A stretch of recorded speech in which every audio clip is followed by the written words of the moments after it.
अर्जुन आजीच्या मागे लागला होता गोष्ट सांग म्हणून. रात्रीचे 10 वाजायला आले होते. झोप डोळ्यावर आली होती. पण हट्ट ना, आजीकडूनच गोष्ट ऐकून घ्यायचं मगच झोपायचं. 8-9 वर्षाचा अर्जुन, पण स्मरणशक्ती खूपच चांगली. सगळ्या गोष्टी लक्षात ठेवायचा आणि मुख्य म्हणजे वेगळा संदर्भ लावून बोलायचा. त्याच्या तल्लख बुद्धीचं आणि स्मरणशक्तीचं सगळ्यांनाच कौतुक वाटायचं. आता पोराला जास्त ताणायला नको असा ललिताबाईंनी विचार केला आणि गोष्ट सांगायला सुरुवात केली.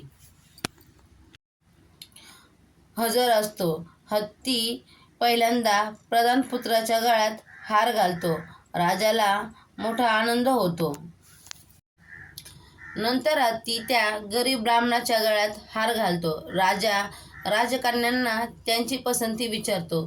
तेव्हा थोरी प्रधानपुत्राला वरमाला घालते व धाकटी गरीब ब्राह्मणाला घालते.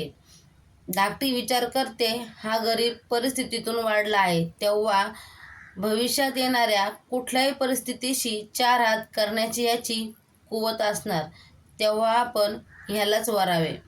राजा दोन्ही कन्यांचे विवाह मोठ्या धूमधडाक्यात शाही थाटात लावून देतो. प्रधानपुत्राला 1 राज्य देतो आणि ब्राह्मणपुत्राला 1 राज्य देतो. दोघे जण आपापले राज्य व्यवस्थित सांभाळतात, सुखाने राज्य करतात. राज्याचा विस्तार करत असतात. ब्राह्मणपुत्र गरीब परिस्थितीत वाढलेला असल्याने त्याला राजपरोराबरोबर शाही थाटात राहणे रुचत नसते. आपल्या खजिन्यातलं धन कमी झाले तर ह्याची सारखी त्याला धास्ती वाटत असते. राजा तो आपला खजिना पाहत असतो आणि खजिन्यात वाढणारी संपत्ती पाहून शांतपणे झोपी जात असे. पण राजकन्या शाही थाटात वाढलेली असते, त्यामुळे संपत्ती वैभव असून सुद्धा ते उपभोगायचे नाही हे तिला मानवत नसे. नशिबाने मिळालेल्या गोष्टींचा उपयोग घेण्याकडे तिचा कल असतो. तिची मोठी बहीण श्रीमंती थाटात आणि राजवैभवात नांदत असते. ती तिला तिच्या महाराणीबद्दल अधूनमधून टोकत असते, पण ठीक आहे. आपल्या पतिराजाला आवडत नाही तर आपण राजवैभवात नाही राहायचं असं ती स्वतःशी ठरवते. तरी अधूनमधून त्यांच्यात बारीक सारीक खटके होत होतात, पण एकंदरीत राज्यकारभार आणि संसार सुरळीत चालू असतो. राजाने आपल्या खजिन्यात त्याची जुनी माजोकरीची झोळी पण ठेवलेली असते.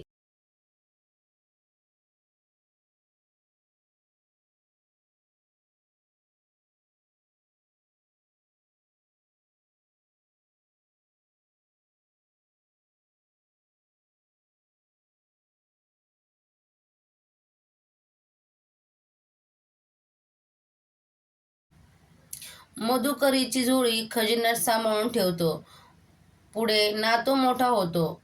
आजोबांनी जमवलेली रत्ने, मोती, मौल्यवान हिरे पाहून त्याच्याबद्दल आदर व्यक्त करतो.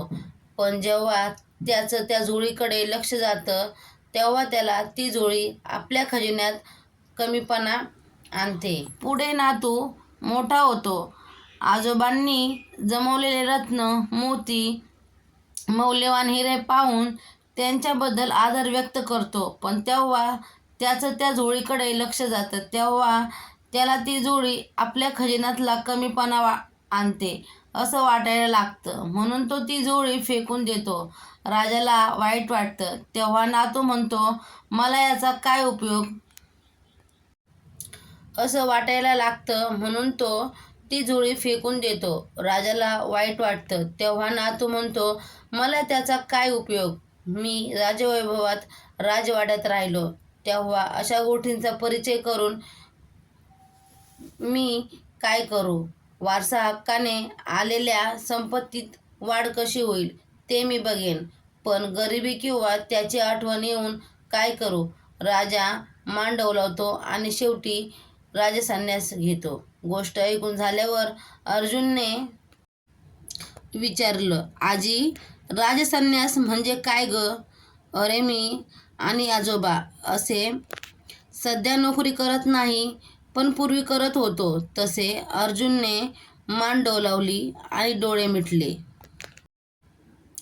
तो रविवारचा दिवस होता. ललिताबाईंना ऐश्वर्या म्हणते, अर्जुनची आई, विचारत होती, आई तुम्ही माझ्याबरोबर येणार का सोनाराकडे? तुम्ही लग्नात?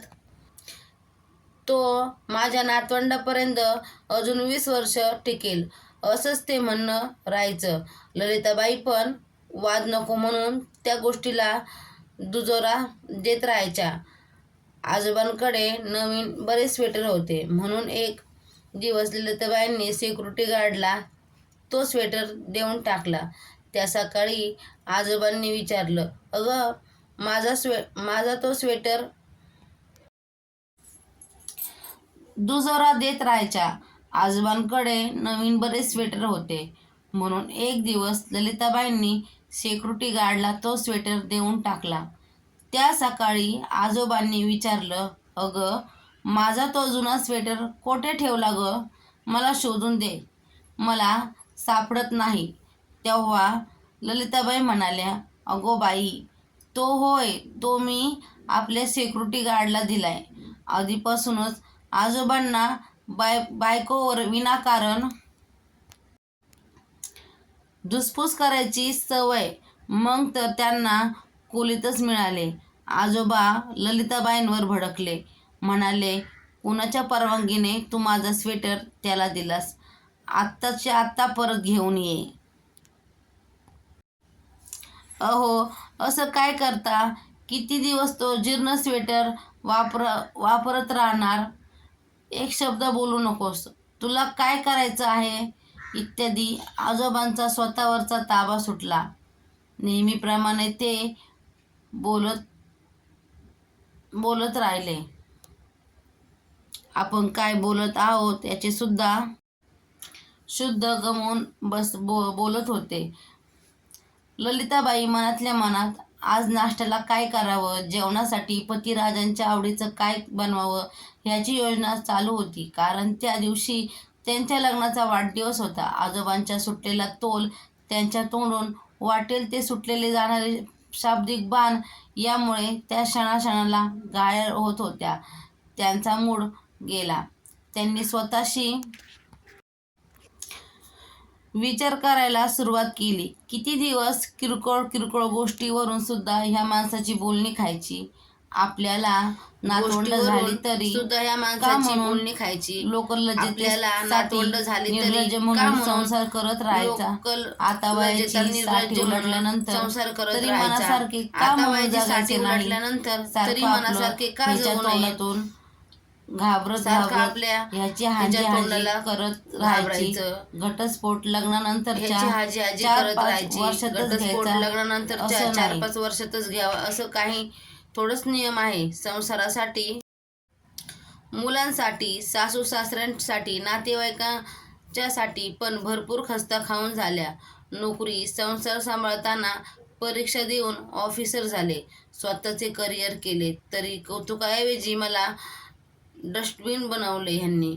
मनात येईल तेव्हा शिव्यांचा कचरा त्यात टाकायचा बस आणि खुश राहायचं. आता आयुष्याची शेवटची वर्ष पण सुखात घालवायचा हक्क नाही का मला? डस्टबिन बनवलं यांनी. मनात येईल तेव्हा शिव्यांचा कचरा त्यात टाकत बसायचं आणि खुश राहायचं. आता आयुष्याची शेवटची वर्ष पण सुखात घालवायचा हक्क नाही का मला? ठीक आहे, मग तू मला सांग ऐश्वर्या, माझा मुलगा जर तुला ह्या भाषेत बोलला तर तू काय कृती करशील? आई, अर्जुनसुद्धा असे वाईट शब्द वापरून बोलायला लागला तर आपण त्यालाही कठोर शब्द समज देतोच ना. लहान आहे म्हणून थोडं सोडून देतो. ऐश्वर्या पटकन म्हणाली आईला. मग तर झालं. आजोबा म्हणाले, अरे पण ती माझी आठवण आहे. सगळ्या गडबडीत अर्जुनकडे कोणाचंच लक्ष नव्हतं. सारं मुकाट्याने पाहत असणारा अर्जुन म्हणाला, आजोबा तुम्ही राजसन्यास का घेत नाही? तशाही अवस्थेत ललिताबाई हसू आले. आजोबा म्हणाले, काय करू रे? म्हणजे तुम्हाला ती राजाची गोष्ट माहीत आहे का? आजी सांगते ती राजा जसा झोळीचा विचार सोडून देतो तसा तुम्ही स्वेटरचा विचार सोडून द्या. अरे पण माझ्या आजीची समजूत कशी काढू?